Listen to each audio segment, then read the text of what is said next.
क्या आपके कोई ऐसे दोस्त है जो हमेशा आपको बताते रहते हैं कि कैसे उनकी लाइफ बुरी चल रही है, कैसे उनकी लाइफ में प्रॉब्लम्स पे प्रॉब्लम्स आती ही रहती है, और जब आप उनको उनकी प्रॉब्लम्स के लिए सल्यूशन बताते हो तो सामने से वो आपको एक्सक्यूजेस देते हैं कि कैसे आपकी जो एडवाइस है उन्हें वो फॉलो नहीं कर सकते, और ऐसा वो एक बार नहीं बार बार करते हैं।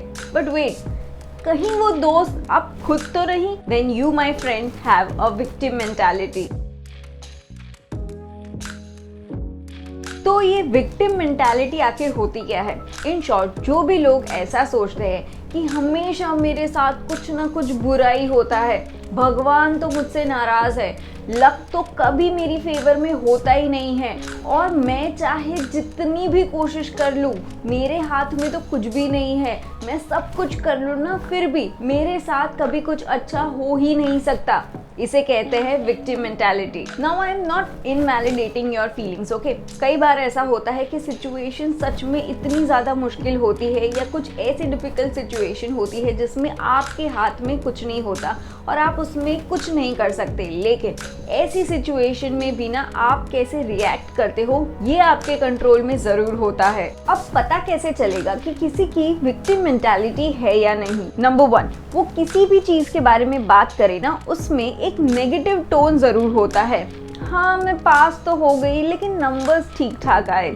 हाँ, सैलरी तो अच्छी है लेकिन ओवर टाइम करना पड़ता है।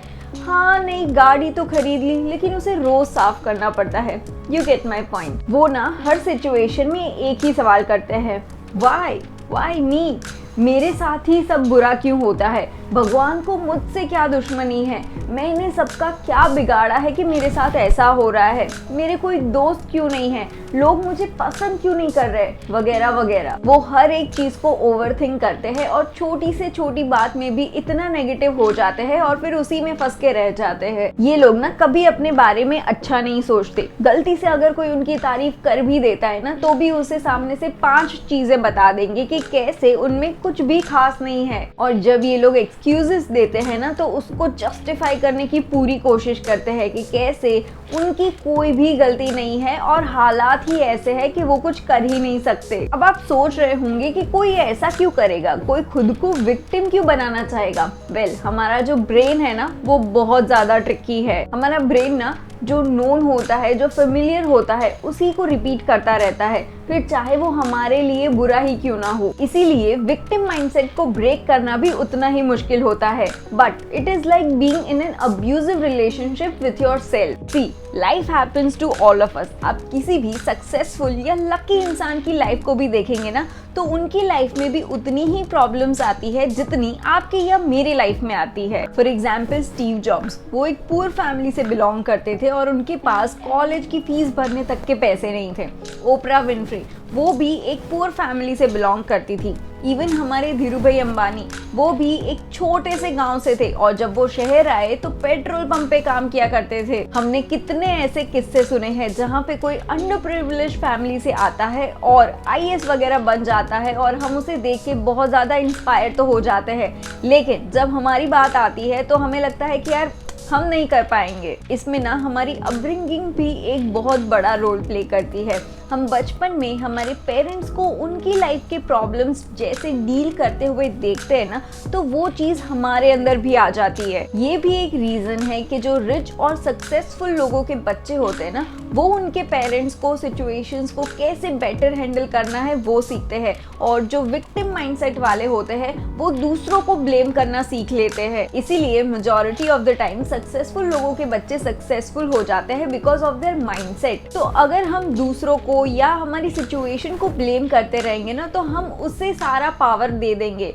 या फिर हम बस ना भाग रहे हैं सो दैट हमें कोई मेहनत ना करनी पड़े और हमें काम ना करना पड़े जो हमें करना चाहिए to get out of this situation just because it is too hard. अगर मैं खुद की बात करूँ तो स्कूल में मैं बहुत ज़्यादा इंट्रोवर्ट थी। इनफैक्ट जो कुछ पॉपुलर किड्स होते थे वो कभी कभी मेरा मजाक मजाक उड़ाते थे, और इस वजह से जो थोड़ा सा बुलिंग मैंने जो फेस किया है उस वजह से I had very low self esteem. School में ना मैं एक बहुत ही इंट्रोवर्ट स्टूडेंट थी और किसी भी तरह का अटेंशन मैं हमेशा अवॉइड करती थी, और मुझे लगता था कि मेरी पूरी लाइफ ऐसे ही होने वाली है, एवरेज वाली, मेरे अंदर कोई इतना खास टैलेंट या स्किल तो है नहीं, until I started working on my personal development। तो इस विक्टिम मेंटालिटी से निकले कैसे? तो चलिए एक नजर डालते हैं उन लोगों पे जिनकी विक्टिम मेंटालिटी नहीं होती, और देखते हैं कि वो लाइफ की प्रॉब्लम से कैसे डील करते हैं। They take responsibility for their actions.